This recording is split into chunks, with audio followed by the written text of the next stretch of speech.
જય શ્રી કૃષ્ણ ફ્રેન્ડ્સ, રાધે રાધે. કેમ છો તમે બધા? આઈ હોપ કે તમે બધા મજામાં હશો અને ખુશ હશો.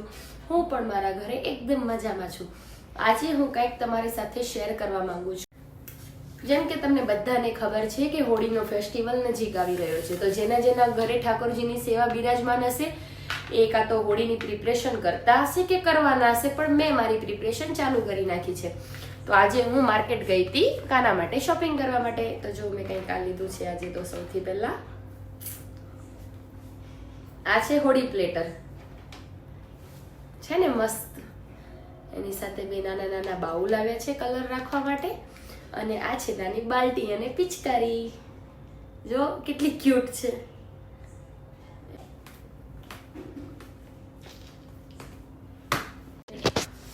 આપણા ઠાકોરજીનો ફેવરેટ ફેસ્ટિવલ છે હોળી, તો એમના માટે તો હોળીની કંઈક ખાસ જ શોપિંગ થવી જોઈએ. તો મેં તો પહેલા જો આ બધા ડ્રેસીસ બનાવ્યા છે એમના માટે, કલરફુલ ડ્રેસીસ, હોળીને થીમને ધ્યાનમાં રાખીને. આ છે ડ્રેસીસ મારા બાળ કાન્હાજી માટે અને શ્રીજી માટે. જો તમને હું બતાવું, મેં વ્હાઈટ થીમ ઉપર ડ્રેસ બધા ડિઝાઇન કરાવડાવ્યા છે. અને હા, તમને બધાને હું કહી દઉં કે હું મારા કાન્હાજીને કોઈ રેડીમેડ ડ્રેસ ક્યારે પહેરાવતી નથી. હું સ્પેશિયલ ઓર્ડરથી એમના માટે ડિઝાઇનર ડ્રેસ બનાવું છું. એટલે કહેવાનો મતલબ કે મેં મારા કાના માટે એક ડિઝાઇનર રાખેલી છે. ના ના ના, એવું નથી, હું મસ્તી કરું છું. મારી એક ફ્રેન્ડ છે જે મારા કાનાના બધા ડ્રેસીસ રેડી કરે છે. આ પણ ડ્રેસ એને જ રેડી કરેલા છે. હું ક્યારે રેડીમેડ ડ્રેસ લેતી નથી, એની પાસે જ બધા ડ્રેસ રેડી કરાવડાવું છું. છે ને મસ્ત એકદમ કલરફુલ હોળીના થીમ અકોર્ડિંગ. જો મેં વ્હાઈટ બેઝ ઉપર આખા કલરફુલ ફ્લાવર અને આ કલરફુલ પત્તીઓથી આખો ડ્રેસ ડેકોરેટ કરાવડાયો છે. આ છે માધવ, એટલે કે મારા માધવનો ડ્રેસ, સાથે પગડી કંઈક આ રીતની છે. હું તો એટલી એક્સાઇટેડ છું પહેરાવવા માટે, જલ્દી પહેરાવું. આ છે શ્રીજીનો ડ્રેસ કે જે બિલકુલ એનું મેચિંગ જ સાથે એના સાથે છે કોન્ટ્રાસ્ટમાં અને દુપટ્ટો. જો કોઈને પણ આવા ડ્રેસ બનાવડાવવા હોય તો મારા કમેન્ટ બોક્સમાં કમેન્ટ કરી શકે છે, તો એ પણ આવા ડ્રેસ બનાવડાવી શકે છે. અને સાથે મેં હોળી રિગાર્ડિંગ એક બીજો પણ વ્હાઈટ થીમ ઉપર એક ડ્રેસ બનાવડાવ્યો છે જે એકદમ સોફ્ટ મટીરિયલમાં છે. અને જો તમે જોઈ શકો છો એકદમ બેઠા વર્કમાં અને સોફ્ટ મટીરિયલમાં. હવે હું જોઈશ કે મારા મૂડ અકોર્ડિંગ અને કાનાના મૂડ અકોર્ડિંગ એમને કયો ડ્રેસ હોળીના પહેરવો છે, એ રીતે હું એમના ડ્રેસ ત્યારે વેર કરાવડાવીશ. એની પગડી પણ કંઈક અલગ જ છે, કલરફુલ એકદમ, જોઈ શકો છો તમે.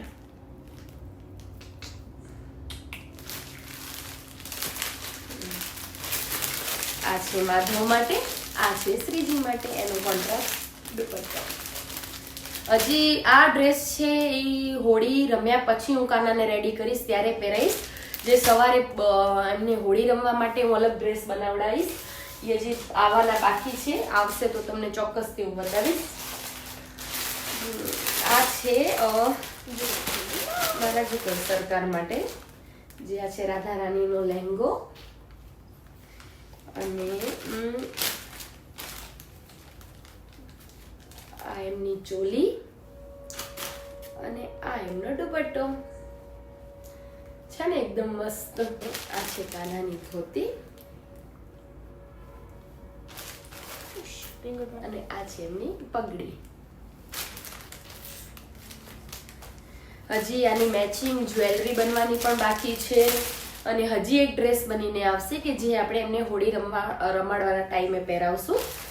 તો આ હતી મારી આજની શોપિંગ, અને આ હતી આજની શોપિંગનો પાર્ટ 1. હજી બહુ બધી પ્રિપરેશન બાકી છે, હજી બહુ બધી શોપિંગ બાકી છે, જે હું બધું જ તમારી સાથે શેર કરવાની છું. તો તમે પાર્ટ 2 જોવાનું તો ભૂલતા નહીં. અને હા, મને કમેન્ટ બોક્સમાં કમેન્ટ કરીને જરૂર જણાવજો કે તમને કયો ડ્રેસ વધારે ગમ્યો, અને હોળી રિગાર્ડિંગ મને કાંઈ પણ સજેશન આપી શકો છો પ્રિપરેશન માટે. મને તમારું સજેશન મારી તૈયારીઓમાં 4 ચાંદ લગાવી દેશે. અને હા, આજનો આ મારો વિડીયો તમને ગમ્યો હોય તો લાઈક, શેર અને સબસ્ક્રાઈબ કરવાનું તો ભૂલતા જ નહીં. Thank you. રાધે રાધે.